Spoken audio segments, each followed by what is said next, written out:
তোমাকে সবাই ছেড়ে দেয়, আল্লাহ তোমাকে কিন্তু ছাড়ে না। তবে আল্লাহ পাকের নিয়ম কানুন নিজাম আইন যেটা আছে ওটা কিন্তু আল্লাহ পাক চেঞ্জ করবে না। নিঃশ্বাস পড়াবার আগে যত বড় গুনাহগার হও না কেন, যদি তুমি কেঁদে নাও, ক্ষমা চেয়ে নাও, তওবা করে নাও, আমার আল্লাহ তোমাকে ভালোবেসে মাফ করে দেবে। তবে প্রথম শর্ত হলো ঈমান। আল্লাহ ও নবীকে মুহাব্বত ও আদবের সাথে মেনে নেওয়াটা হলো ঈমান। এ যুবকেরা, তরুণেরা, বাপেরা, কেননা মুসা আলাইহিস সালামের উম্মত একটা কথা মনে পড়েছে বলি, সেও একটা যুবক ছিল, কোনো এমন পাপ ছিল না সে বাদ দেয়নি। শরাব থেকে শুরু করে জুলুম, অত্যাচার, মদ, জিনা, ব্যভিচারী কিচ্ছু বাদ দেয়নি। এলাকার মানুষ অতিষ্ঠ হয়ে তাকে গ্রাম থেকে বার করে দিয়েছে। সে গ্রাম থেকে গিয়ে দূরে এক জঙ্গলে গিয়ে বসবাস শুরু করে দিয়েছে। যত খাবার ছিল ওই খাবারগুলো শেষ হয়ে গেছে। এমন একটা দিন এসে গেছে, ওই বান্দা বুঝতে পেরে গেছে আমি মারা যাব, আর বাঁচার সময় নেই। বান্দা তখন ডান দিকে তাকায়, কেউ নাই আমার পাশে, বাঁ দিকে তাকায়, কেউ নাই আমার পাশে, সবাই তাকে ছেড়ে দিয়েছে। আগে দেখায় কেউ নাই, পিছনে তাকায় কেউ নাই। বান্দা একা হয়ে গেছে, কেউ আর পাশে নাই। এ যুবক রে, আজ তোমার যৌবন আছে, ক্ষমতা আছে, কত দরদি আসবে, চল বন্ধু, চল বন্ধু, চল দাদা, চল দাদা, তুই না হলে হয় নাকি? মনে রাখবে একটা দিন আসবে, চোখগুলো শুধু বেরিয়ে রয়ে যাবে, আর শরীর থেকে জানটা বেরোবার সময় হয়ে যাবে। কেউ পাশে থাকবে না, কেউ তোমার আপন বলে হবে না। আরে দুনিয়া তো স্বার্থের জন্যে, এই দুনিয়া তো লোভ লালসার জন্যে, এই দুনিয়া তো শুধু শোষণ করার জন্যে। তাই বলে দিয়ে যায়, একমাত্র আপন হলো আল্লাহ ও রাসূল। এই সেই আল্লাহ ও রাসূল থেকে দূরে সরে গেছি আমরা, এই জন্যই তো আমাদের উপরে এত আযাব আসতে লেগেছে। ওই মুসা নবীর উম্মতটা ডায়ে বাঁয়ে আগে পিছু কোনো দিকে তাকিয়ে যখন কাউকে না পায়, তখন আসমানের দিকে তাকিয়ে বলে আল্লাহ, শুনেছি সবাই যখন কাউকে ছেড়ে দেয়, ওই অসহায়কে কেউ যদি না সাথ দেয়, তুমি আল্লাহ নাকি তার সাথ দাও?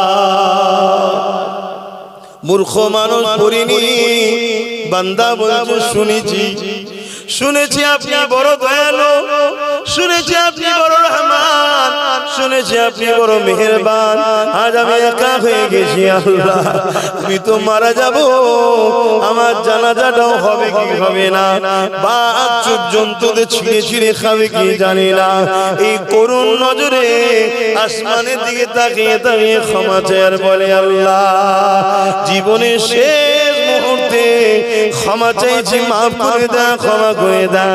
মানুষটা ইন্তেকাল হয়ে যায়, আল্লাহ পাক মুসা নবীকে জানিয়ে দেয়, এ মুসা রে, আমার এক বন্ধু মারা গেছে, ভেবে দেখো, ভেবে দেখো।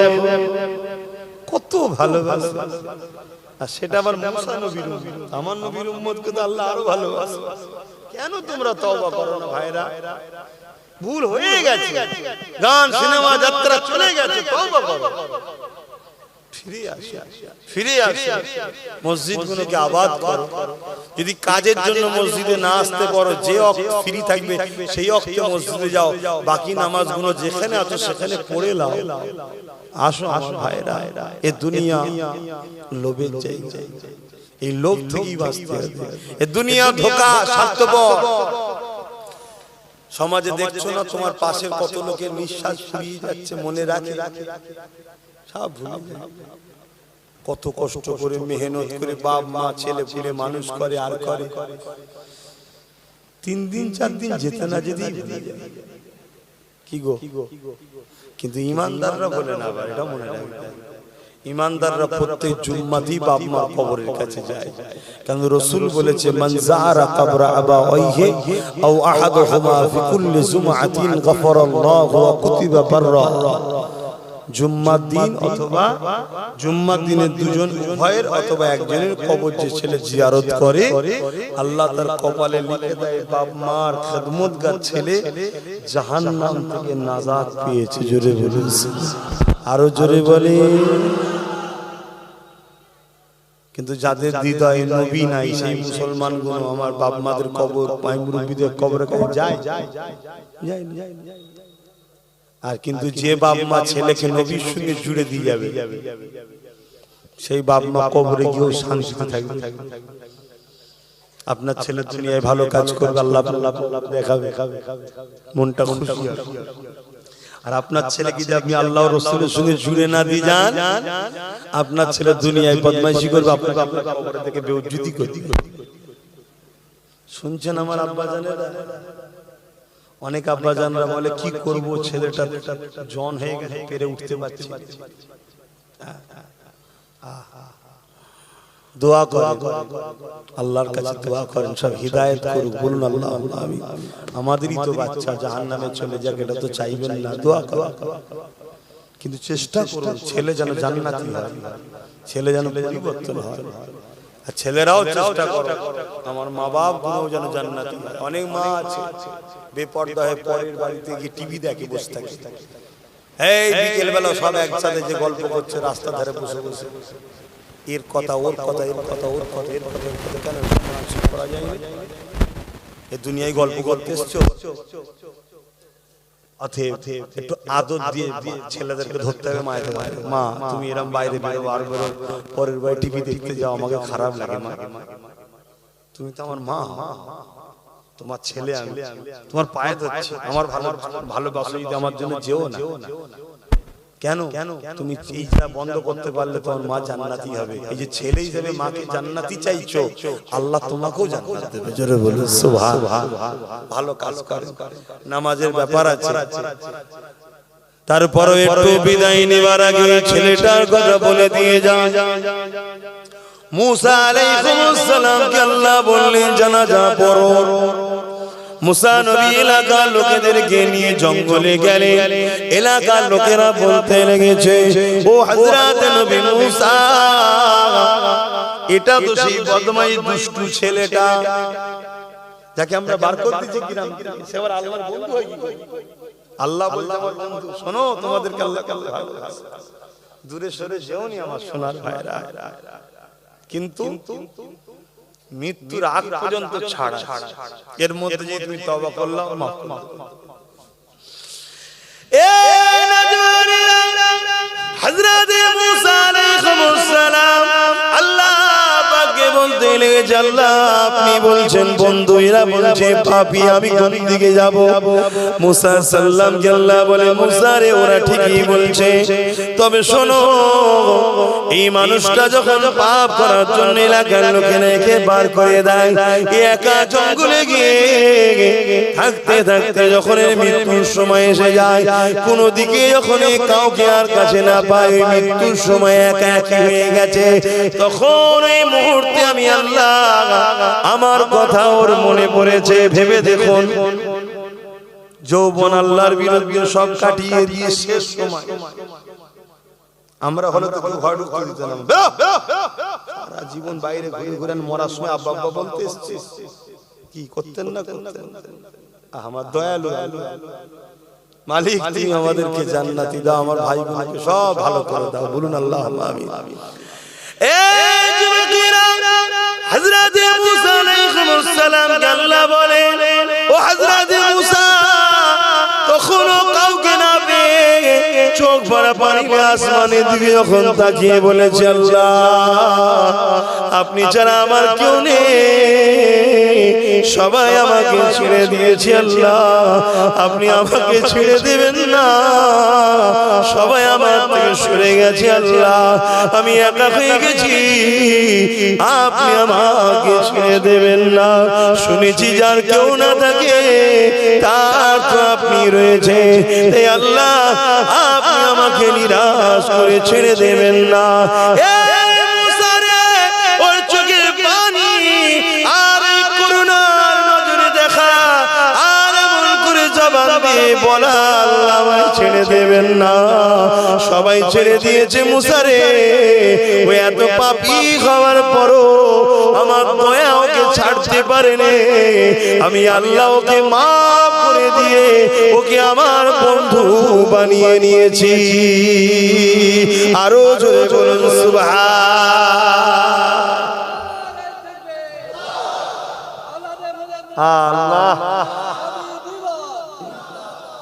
আমার ভাই তাহলে ভেবে দেখো আমরা কোন নবীর, মুসা নবীর উম্মত থেকে আমাদের দাম বেশি না কম? জোরে বলুন। আল্লাহ বলছে তো বেশি, আবার ঘবরাচ্ছেন কেন? কাযালিকা জাআলনাকুম উম্মাতাও, আল্লাহ আমাদেরকে শ্রেষ্ঠ উম্মত করেছে। জোরে বলুন সুবহানাল্লাহ। তাহলে আমরা যদি ভুল করে ফেলি, অন্যায় করে ফেলি, আর আমরা যদি আল্লাহকে বলি রাত্রিরে নিরিবিলিতে সব ঘুমিয়ে পড়েছে একা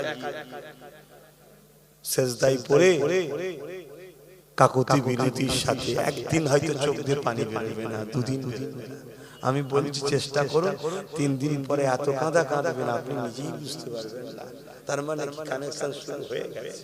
যেটা বলুন সুবহানাল্লাহ। তবেই তো বেরোই। তখন তুমি বলবে যা করেছো মুখবাদ তো কিছু নেই, সব জানে, মুখ দিয়ে বলো এই করেছি সবই তো আপনি জানেন। যদি ভালো না বাসতেন তাহলে খাওয়াচ্ছেন কেন? শুধু দয়া করে মাফ করে দেন, মাফ করে দেন। আমাকে একটু আপনার ঘরে নিয়ে চলেন, আমি হজ করে এসেছি, একটু নবীর দরবারে নিয়ে চলেন, আমি রাসূলুল্লাহর দরবার থেকে একটু হাজির দিয়েছি, দিয়ে এসে আমি যেন নামাজি মুসল্লি ভালো হয়ে যায়। আল্লাহ আমাকে তৌফিক দেন। এই আমার ভাই সব চোখের নেশা, চোখ বন্ধ হয়ে গেলে সব শেষ। আপনি বন্ধ করে দেখো না, কিছু ভালো লাগছে না, সব চোখের নেশা, ধোঁকা। এ দুনিয়ার পাল্লাই পড়ো না। আসো তোমরা আমার দাদা পীরের রূহানি বাচ্চা, আমার নবীর রূহানি সন্তান। আল্লাহ নবী বলেছে প্রত্যেকটা ঈমানদার বান্দা উম্মতি আমার বাচ্চা হয়, রূহানি সন্তান হয়। জোরে বলুন সুবহানাল্লাহ।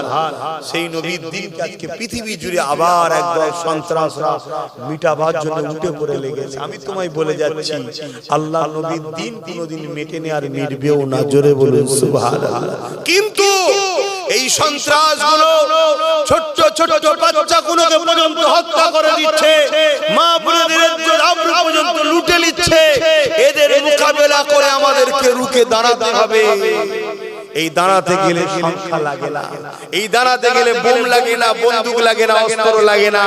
এই দাঁড়াতে গেলে যেটা লাগে সেটা হলো প্রেম, ভালোবাসা, আদব আল্লাহ রাসূলের উপরে, যাকে বলা হয় ঈমান। জোরে বলুন সুবহানাল্লাহ। আরো জোরে বলুন সুবহানাল্লাহ। না হয় ভেবে দেখো না, পৃথিবীর শ্রেষ্ঠ শ্রেষ্ঠ হাতিয়ার যাদের হাতে, পৃথিবীর সুপার পাওয়ার যারা, তারা সব এক জায়গায় হয়েছে মসজিদে আকসার কোটি কত মুসলমানকে মারার জন্য। আর তাদের হাতে কি পাথর, লাঠি, চামচামতি, এই নিয়ে লড়াই করতে যাচ্ছে কার বিরুদ্ধে? পরমাণু বোমা, মিসাইল AK-47 এর সামনে তোমরা এলিয়ে পারবে? তারা বলছে পারবো কি পারবো না ওটা তো আমাদের কাজ না, আল্লাহর প্রেমে আল্লাহর ঘরের জন্য যাব, এটা আমাদের কাজ। হার জিতের ফয়সালা আল্লাহর পক্ষে হয়। জোরে বলুন সুবহানাল্লাহ। জিতলে শহীদ গাজী, জিতলে গাজী, ইন্তেকাল হলে শহীদ, দুটোই আল্লাহর জন্য হয়। জোরে বলুন সুবহানাল্লাহ। আমরা পারবো? ওহ কি মা, তাদের মাগুলোকে সালাম করি, কি বাচ্চা জন্ম দিয়েছে দুনিয়ায়, যে বাচ্চাগুলো আল্লাহর ঘরের জন্য লাগছে। আর আমাদের মা মনে কষ্ট নিলে হবে না, আমরা দুনিয়ায় বাচ্চা জন্ম দিয়েছি, আমাদের আকসার বাচ্চাগুলো আল্লাহর ঘরকে যারা মিটাতে চাইছে, আযানকে যারা বিকৃত করছে, আল্লাহর নামকে মণ্ডপের পায়ের গোড়ায় রেখে যারা অপমান করতে চাইছে, যারা মসজিদকে মাদ্রাসাকে বুলডোজার দিয়ে ভাঙছে, শিক্ষক বন্ধ করে দিয়ে শেষ করতে চাইছে, আমাদের আকসার বাচ্চা তাদের ঝান্ডা ধরে তাদের কাজে লাগছে, আল্লাহর ঘরের জন্য লাগছে না। মারে এমন বাচ্চা রেখে যান দুনিয়ায়, যে বাচ্চা কিয়ামতের দিনে যদি ধরা পড়ে যান, আপনার বাচ্চা যেন হাত ধরে আপনাকে জান্নাতে নিয়ে যেতে পারে। জোরে বলুন সুবহানাল্লাহ। সেই বাচ্চা রেখে যান। শুধু আলেম হলেই যে জান্নাতি হবে আর হাফেজ হলেই জান্নাতি হবে, বাকি সব জাহান্নামী হবে এমন নয়। আলেম হয়েও জাহান্নামে যাবে যদি নবীর প্রেমিক আলেম না হয়, হাফেজ হয়েও জাহান্নামে যেতে হবে নবীর প্রেমিক হাফেজ যদি না হয়, আম মানুষ হয়েও জান্নাতে যাবে যদি মুস্তাফা জানে রহমতের প্রেমিক হও, আদব হও, নিজেকে রাসূলের গোলাম বানাতে পারো, তাও জান্নাতে যাবে। জোরে বলুন সুবহানাল্লাহ। তবে আলেম উলামারা তারা জানে, আম মানুষ জানে না। এজন্য আপনাদের উচিত আলেমদের সোহবতে বসা। আমার আম্মা জানেরা, আমার বোন জানেরা, নতুন সংসার হচ্ছে, আল্লাহ সংসারে শান্তি দিক, নেক সন্তান দান করুক, দোয়া করি। এমন সন্তান রেখে যাবেন, নবীর ওয়ারিস, আল উলামা ওয়ারাসাতুল আমবিয়া, নবীর ওয়ারিস আলেমদের সঙ্গে যেন বন্ধুত্ব করে, আলেমদের মাহফিলে যায়, আলেমদের সঙ্গে উঠা বসা করে, আলেমদের পিছু পিছু ঘোরে, আলেমদের হয়ে লড়াই করে। কিন্তু হায়, আজকে তো লাখো কোটি মুসলমান রয়েছে যারা আলেমদের হয়ে লড়াই করে না, তারা আলেমদের ঘরে যারা জবাই করতে চায়, খুন করতে চায়, আলেমদের ঘরে মিথ্যাভাবে বেইজ্জতি করতে চায়, বদনাম করতে চায়, তাদের পিছনে ঘুরে বেড়ায়। আছে না নাই আমার কওমের ছেলেরা? বলুন বলুন, আছে আছে। এতে কি আলেমদের অসুবিধা? বলবেন তো। আলেম দুই ধরনের, একটা হকপন্থী, একটা শয়তানপন্থী, একটা রহমানের পক্ষে, একটা শয়তানের পক্ষে। রহমানের পক্ষের আলেম চিনবেন কি করে? যে হোসাইনিকে ফলো করে, এজিদকে নয়। আর শয়তানের পক্ষের আলেমকে চিনবেন কি করে? যে এজিদকে ফলো করে, হোসাইনকে নয়। কিছু বুঝাতে পারছি? বুঝাতে পারছি? আহারে, আমি জেনে শুনে ওয়াজ করতে বেরোই, যদি ইমাম হোসাইনকে যদি একদল মুনাফিক মুসলমানরা শহীদ করতে পারে, আমি তো হোসাইনের জুতো গোলাম হতে পেরেছি, উপযুক্ত কি আমি জানি না। হুজুরের যে জুতো বইতে গেলে যে সম্মানটা, যে মাকাম পাবে, যে উপযুক্ত দরকার, অতটা হতে পেরেছি কি আমি এখনো জানি না।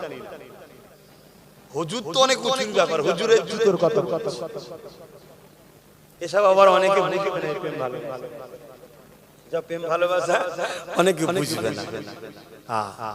প্রেম সবার, প্রেম এখানে হয়, আর প্রেম হচ্ছে বাতিনি জিনিস, আর নামাজ রোজা হজ যাকাত জাহিরি জিনিস। প্রেমে ঈমান মজবুত হয়, ঈমান হয়, নামাজ রোজা হজ যাকাতে মুসলমান। কিছু বুঝে আসছে আমি কি বললাম? বুঝতে পারছেন? নামাজ পড়ে, রোজা রেখে, হজ করে, যাকাত দিয়ে মুসলমান। আর এখানে যদি নবীর উপরে প্রেম আর নবীর সঙ্গে জুড়ে থাকা সব জিনিসকে প্রেম যদি না থাকে, ঈমান নেই। এটা দিলের ভিতরে থাকে ঈমান, প্রেম, ভালোবাসা। তো যা কথায় কথা বেরিয়ে যাচ্ছে, নামাজের ব্যাপার আছে, একটু সালাম তো বইয়া নবী।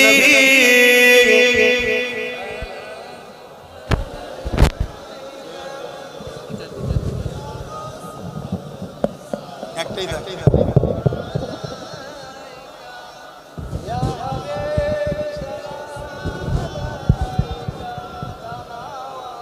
এই যে আমি বললাম আলেম দুই ধরনের, বললাম না? একদল আলেম দেখবেন এই দাঁড়ানোলে ফিতনা করে, এটা প্রেম তো। দলিল কি আছে, দলিল কি আছে, দলিল কি আছে? যারা প্রেমিক হয় নবীর আলেম, তারা দলিল খোঁজে না। কেন? দলিল দিমাগ খোঁজে। দলিল কে খোঁজে? দিমাগ। আর নবীর প্রেম দিমাগই হয় না, এখানে হয়। এ দলিল খোঁজে। ভালো লেগে গেছে, ভালো লেগেছে, কথা বুঝে আসছে না? ভালো লেগেছে, ও দলিল দলিল লাগে না, লাগে খোঁজ খবরও লাগে না, খোঁজলে খোঁজও লাগে না, ও অটোমেটিক জুড়ে যায়। এটা এখানে হয়। আর এখান কিন্তু প্রশ্ন করে, দলিল কি আছে, দেখতে কেমন, কালার কেমন, কি প্রশ্ন হয় না? হয় না?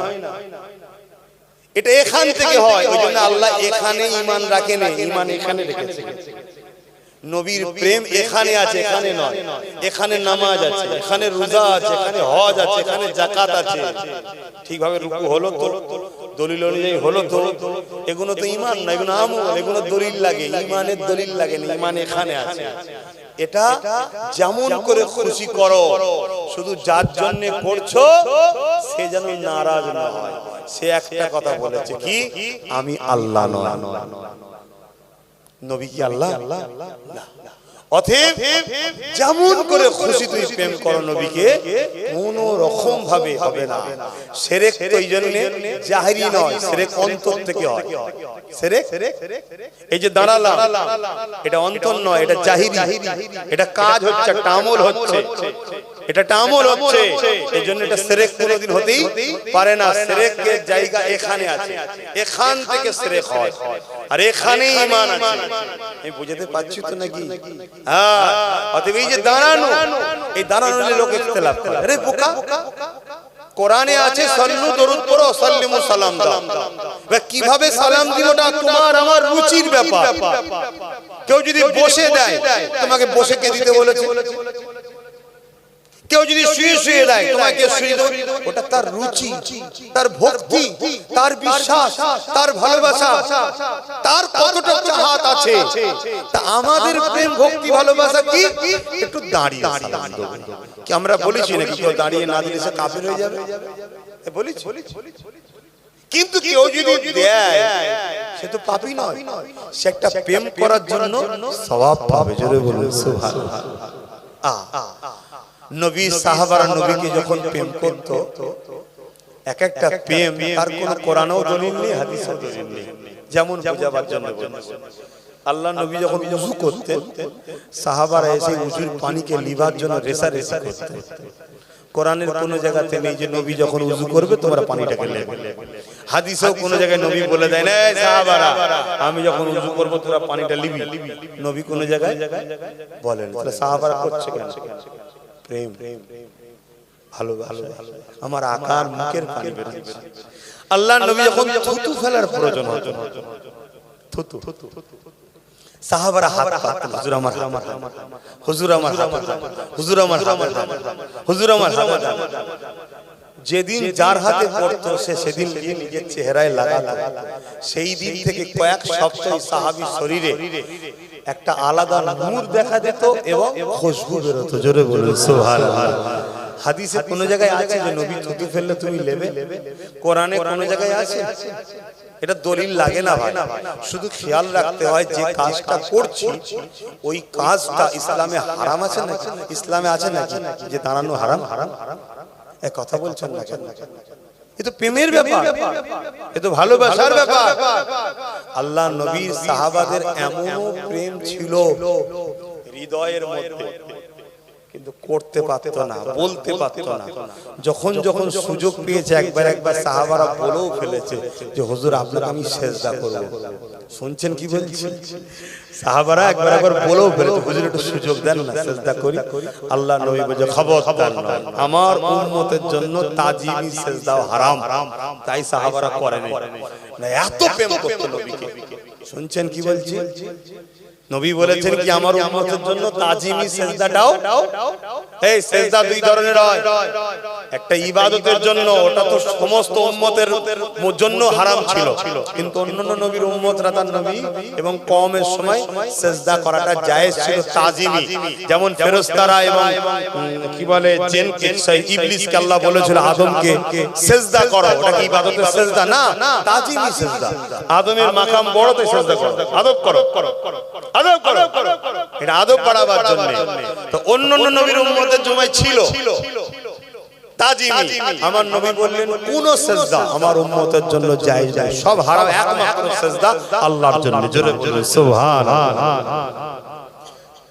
আল্লাহ নবীকে সাহাবারা এত ভালোবাসতেন, এত সম্মান করতেন। একদিন এক সাহাবা হুজুর একটা কথা বলে দিয়ে দোয়া করছি, শোনো আমার যুবকরা বিশেষ করে।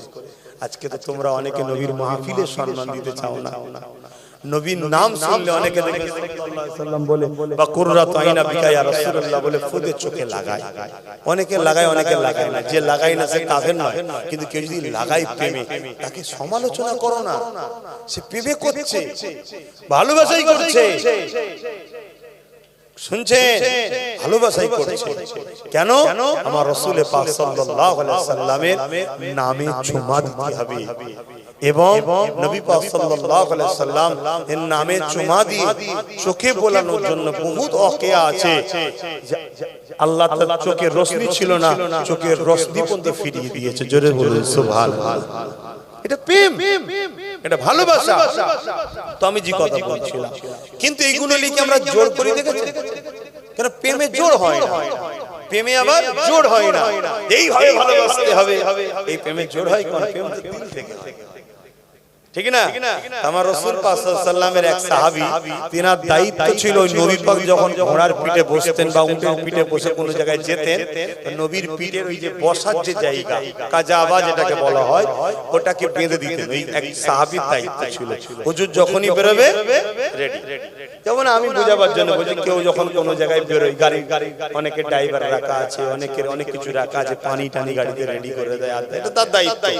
আমার নবীর এক সাহাবীর দায়িত্ব ছিল, হুজুর যখনই ঘোড়া বা উঠলে কোনো জায়গায় যাবে, ওই পিঠের উপরে ওটা বেঁধে রেডি করে দেবে। আল্লাহর হুকুম, একদিন ওই সাহাবী হুজুরের গোসল ফরজ হয়ে গেছে। নিশ্চয়ই বুঝতে পারছেন, গোসল ফরজ হয়েছে মানে গোসল করতে হবে। কিন্তু সময়টা ছিল ঠান্ডা, কঠিন রাত এবং ঠান্ডা। আর মরুভূমি এলাকায়, পাহাড় এলাকায় যেমন গরমও হয় দিনের বেলায়, ঠান্ডাটাও সাংঘাতিক হয়, মারা যাবে এমন ঠান্ডা। আর জানকে ভালোবাসা, বাঁচাবার চেষ্টা করানো কি ফরজ। শোনো, জান বাঁচানো কি ফরজ। মনে রাখবে, আমরা অনেকে জানকে ক্ষতি করছি, বিভিন্ন নেশা করে, বিভিন্ন হারাম খাদ্য খেয়ে, যেগুলো খেলে জানের ক্ষতি হবে, জানার পরও আমরা ইচ্ছা করে করে খাই না। এই জান তোমার দিওয়া নয়, এটা আল্লাহর দিওয়া, আল্লাহর সৃষ্টি। তোমাকে ভালোবাসতে হবে, ক্ষতি করার অধিকার তোমাকে আল্লাহ দেয়নি। সবর করতে হবে, ধৈর্য ধরতে হবে। তো ওই জায়গাতে আল্লাহ নবীর ওই যে কাজাবাটা ওই দিন ওই সাহাবী না বেঁধে, উনি ভাবলেন আমি তো নাপাক আছি, গোসল ফরজ হয়ে গেছে, নবী যাতে বসে তাতে আমি হাত ধোবো কি করে? কোরআনের কোন জায়গায় নেই যে নবী যেটা বসবে সেটা নাপাক হালে ছোঁয়া যাবে না। হাদিসের কোন জায়গায় রাসূল নিষেধ করেনি। সাহাবী দিল বলছে, আমার মাহবুব বসবে, আমার নবী বসবে। যেমন অনেক জায়গায় দেখবেন আমরা যে তক্ত বসে বসি, লোক এসে বসতে চাই না। কেন? আর আমার পীরের বাচ্চা বসেছে, আমি বসবো কেন? ও কোন জায়গায় নিষেধ আছে নাকি? বসলে ও বেঈমান হয়ে যাবে না? আদব, এটা প্রেম, এটাকে শেখানো যায় না, দিল থেকে হয়। অনেক আবার এসে পায়ের উপরে পাদে বসে আছে না, ওটা তার ভক্তি, ওটা তার ভক্তি। তবে কিন্তু আদব কান্নাওয়ালা বেশি খুশি হবে যখন একটা আলেমকে আপনি সম্মান করছেন। কেউ না দেখুন, আল্লাহ দেখছে তো ভাই, কেন সম্মান করলো? এর মধ্যে আল্লাহর কোরআন আছে, নবীর হাদিস আছে। আল্লাহ ওয়ালা লোক, আমার আল্লাহ বলছো আমাকে ভালোবাসে বলে তাই সম্মান করেছে, তাই না? আল্লাহ তোমাকেও ওই মাকাম সম্মান বাড়িয়ে দেবে। জোরে বলুন সুবহানাল্লাহ। এটা আল্লাহর খুশির জন্য হয়। আমি যে কথা বলছিলাম, ওই সাহাবী হুজুর উনি তখন কি করলেন, অন্য এক ভাইকে বললেন, সাহাবী ভাইকে, যে আজকে আপনি বেঁধে দেন। তা তিনি বাঁধলেন, নবী বাহির হলেন, চাপলেন, হুজুর হুজুরের জায়গায় চলে গেলেন, উঠলে ঘোড়ালে চলে গেলেন। ইনি পানি গরম করলেন, গোসল করলেন। কারণ পানি গরম করতে, গোসল করতে দেরি হতো, নবী তাড়াতাড়ি বেরোবে, তাই তিনি পরে বেরিয়ে সেই জায়গায় হাজির হলেন। আল্লাহ নবীকে দিনাকে দেখে ডাকছে, সাহাবী এদিকে আসো। আরে কিভাবে তুমি আজকে বেঁধেছিলে? আজকের বাঁধা তো ঠিক হয়নি। সাহাবী তখন বলছে, হুজুর আমার বাপ মা আপনার কদমে কুরবান হয়ে যাক, বিয়াদবি মাফ করবেন হুজুর। হুজুর আমি গোসল ফরজ ছিল, আমার গোসল আমার ফরজ ছিল, তাই আমি ভাবলাম আপনি যেটাই বসবেন সেটাই আমি হাত দেবো কি করে এই অবস্থায়, তাই অন্য এক ভাইকে বলেছি। আল্লাহ নবী শুনে খুশি হয়ে গেলেন, উফ তুমি আমাকে এত আদব করো। শুধু কথাটা শেষ হয়েছে, জিবরাইল চলে এসেছে কি করতে? নবীকে ওহী দিতে। কিসের? একটা কোরআনের আয়াত নিয়ে এসেছে। জোরে বলুন সুবহানাল্লাহ। কি আয়াত? ওই যে শরীর অসুস্থতা থাকলে যে তায়াম্মুম করি না আমরা, কি গো তায়াম্মুম করা হয়, ওই তায়াম্মুমের আয়াত আল্লাহ নাযিল করলেন এই সাহাবীর আদবের খাতিরে। জোরে বলুন সুবহানাল্লাহ, আরো জোরে বলুন সুবহানাল্লাহ।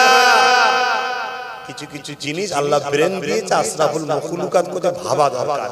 একটু নবী পাককে যদি তাজিমে আল্লাহকে দেখে সালাম দিই, এখানে আপত্তি কেন? উলামাদের মধ্যে ইখতিলাফ কেন? তোমার ভালো লাগে না তুমি দিও না, কথা বুঝে আসছে না? না কিন্তু যদি কেউ দেয়, এত ইখতিলাফ কেন? এই ইখতিলাফ দেখে বোঝা যায় যারা গুস্তাখে রাসূল, আর গুস্তাখে রাসূল যারা হবে সে যত বড় মুফতি হোক মাওলানা হোক সে নাজাত পাবে না। কারণ ইবলিস বিরাট বড় মাওলানা ছিল, জানেন না? ফেরেশতাদের পড়াতো, নাজাত পেয়েছে কেন? গুস্তাখি করেছিল, গুস্তাখি করেছিল। বলেছিল আল্লাহ আদম তো মাটির তৈরি। আরে আল্লাহ তৈরি করেছে, আল্লাহ জানে না আদম মাটির তৈরি? ওটা শুধু ছিল বাহানা, উদ্দেশ্য ছিল হেয় করা, অপমান করা, ক্রিটিসাইজ করা। আর আদম তো ছিল বাহ্যিক, হাকিকাতে ছিল মুহাম্মদ রাসূলকে অপমান করেছে। কেন? আদমের শরীরে যখন রূহ দেয়া হয়েছে, আদমের শরীরে রূহ ছিটকে বেরিয়ে চলে এসেছে। হে আদম রাসূল বেরোলে কেন? আল্লাহ ভেতরটা অন্ধকার থাকবো কি করে? আল্লাহ তখন আরশে আজিমে যে নূরে মুহাম্মদকে রেখেছিলেন রক্ষিত করে, সেটা আদমের সিনাতে দিলেন। এবারে রূহকে দিল, রূহ আর বেরোতে চাইছে না। কেন? নবী মুহাম্মদের নূরের ইশকে দিওয়ানা হয়ে গেছে। জোরে বলেছেন। আসেন, অনেক কথা বেড়ে যাবে, নামাজ আছে। ইয়া নবী সালাম, ইয়া রাসূল,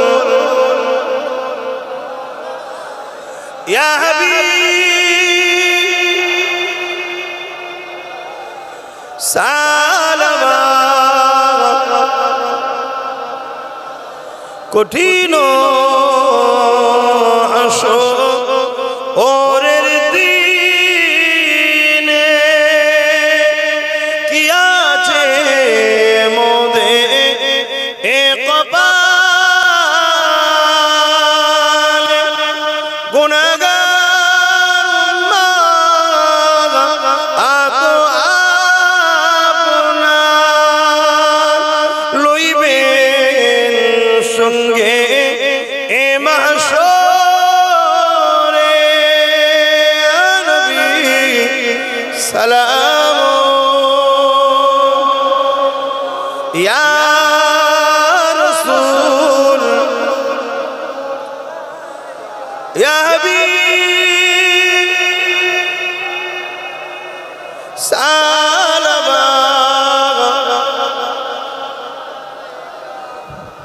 নামাজের জন্য সংক্ষেপ করছি, বসুন সকলে। ইয়া রাব্বি সাল্লি ওয়া সাল্লিম দাঈমান আবাদানা নবী और दुरूद सलाम बलगल उला बिकमालिही कसबत दुजा बिजमालिही हसनत जमीउ सालिही सल्लु अलैहि व आलिही। अल्लाहुम्मा सल्ली अला सय्यिदना व अला आलि सय्यिदना। এ মাহফিল হচ্ছে, আপনারা খুশি না বেজার গো? নবীর ভালোবাসায় আল্লাহর কে খুশি করার জন্য যার যা খুশি একটু শরীক হন। ছেলেরা যাচ্ছে একটু শরীক হবে, দোয়া হবে, তারা একটু শরীক হয়ে যান। আল্লাহুম্মা সাল্লি আলা সাইয়্যিদিনা মাওলানা মুহাম্মদ ওয়া আলা আলিহি।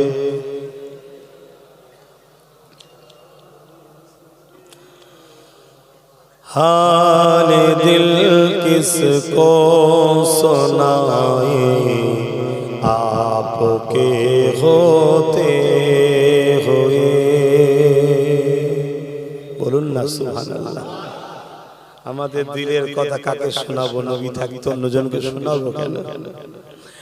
हाल दिल किसको सुनाए आपके होते हुए। क्यों किसी के दर पे जाए आपके होते हुए। मैं गुलाम मुस्तफा हूँ, ये मेरी पहचान है।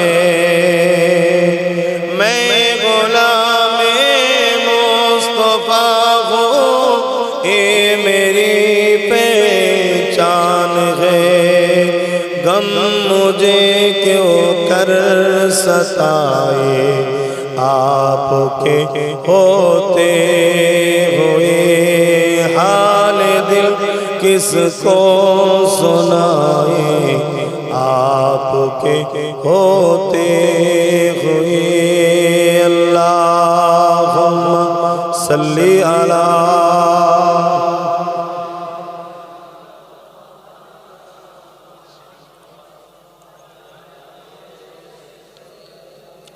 আমার আব্বাজানেরা ভাইয়েরা এখন দোয়া হবে বাদ মাগরিব আবার মাহফিল আছে কে আছে আমার ইসহাক ভাই আছেন পীর আল্লামা শাহ সুফি ইব্রাহিম সিদ্দিকী হুজুর কেবলার একমাত্র সাহেবজাদা পীরজাদা ইসহাক সিদ্দিকী ভাইজান তিনি আছেন আসবেন আলোচনা করবেন আমি সংক্ষেপ করছি দোয়া চাইবো আপনারাও দোয়া চাইবেন চান তো আমার জন্য দোয়া আমি তো আপনাদের জন্য সব জায়গায় দোয়া চাই আপনারা আমার জন্য তিনটে দোয়া চাইবেন আশা রেখে যাচ্ছি প্রথম নম্বর আল্লাহ যেন আমাকে মরণ যখন দেবেন ঈমান ও ইজ্জতের সঙ্গে যেন মরণ দেন বলুন আমিন দ্বিতীয় আল্লাহ যেন আমাকে নলেজ স্ট্রিটা কমপ্লিট করার তৌফিক দেন বলুন আল্লাহুম্মা আমিন শেষ দোয়া আমার আশা আল্লাহ যেন আমার ছোট ভাইকে ন্যায় পরায়ণ করে সত্যবাদী করে মানুষ ও দেশের জন্য আল্লাহ তাকে রাজ ক্ষমতা যেন দান করে বলুন আমিন